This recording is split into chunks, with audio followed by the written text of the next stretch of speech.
Good morning बेटा।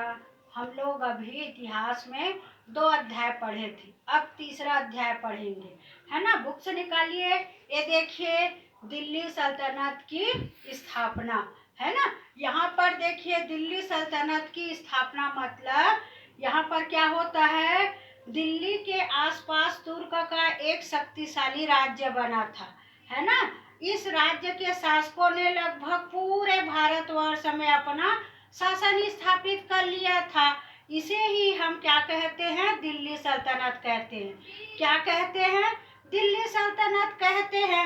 अब इधर देखिए, दिल्ली सल्तनत में 5 राजवंश हुए, है ना। कितने राजवंश हुए, 5 राजवंश हुए। सबसे पहले गुलाम वंश हुआ। सबसे पहले कौन हुआ, गुलाम वंश हुआ। उसके बाद तुगलक वंश हुआ। दूसरा कौन है, तुगलक वंश।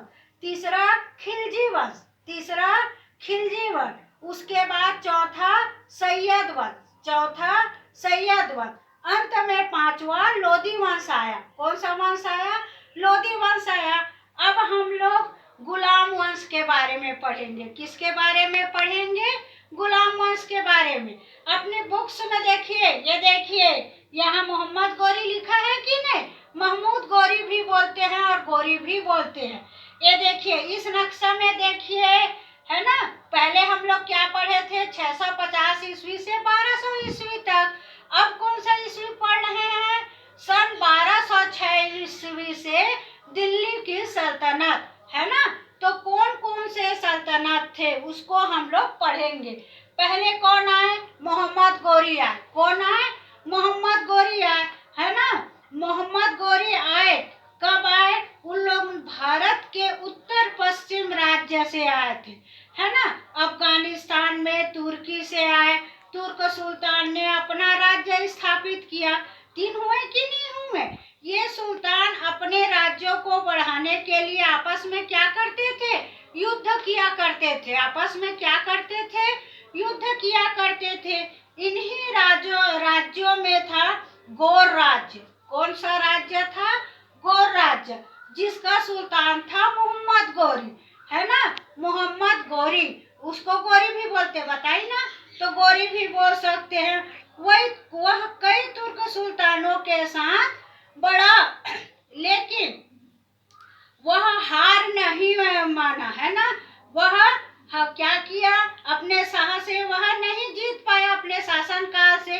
फिर भी वह हार नहीं माना और युद्ध करते रहा, है ना। उसके बाद वह क्या किया, उन दिनों समुद्री व्यापार के कारण गुजरात राज्य क्या था, बहुत संपन्न था, है ना। गुजरात राज्य बहुत संपन्न और शक्तिशाली था। तो उन्होंने क्या किया, गुजरात राज्य से द्वितीय, है ना, सन 1178 में हार गया, वहां पर से गुजरात राज्य से। फिर भी हार कर गौरी ने क्या सोचा, पहले पंजाब पर पहले वो अधिकार करना चाहिए, है ना। पंजाब पर पहला अधिकार करना चाहिए। इस प्रकार से वह पंजाब के शासक ताकतवर नहीं थे, इसीलिए धीरे धीरे गौरी ने पूरे पंजाब पर क्या कर लिया, अपना अधिकार कर लिया, है ना। पंजाब के शासक कितने स्ट्रॉन्ग नहीं थे, मजबूत नहीं थे, है ना। उस समय वही मजबूत था, तो वह क्या किया, पंजाब पर अपना अधिकार कर लिया। उसके बाद पंजाब को जीतने के बाद गौरी दिल्ली विजय की योजना बनाने लगा। अब पंजाब को जीता, उसके बाद वह क्या करने लग गया, दिल्ली को अपना शासक बनाने के लिए, है ना, वह तैयारी करने लगा। अब इधर देखिए, पृथ्वीराज चौहान द्वितीय। अब वह गौरी ने क्या किया, मोहम्मद गोरी ने दिल्ली में युद्ध करने के लिए पृथ्वीराज चौहान से अपना युद्ध चालू कर दिया, है ना।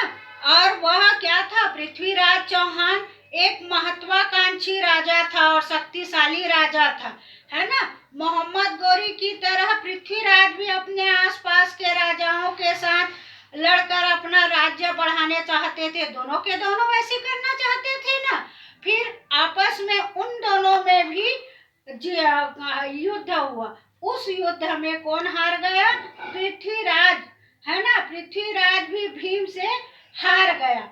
फिर उसके बाद मोहम्मद गोरी और पृथ्वीराज के बीच फिर दूसरा युद्ध हुआ।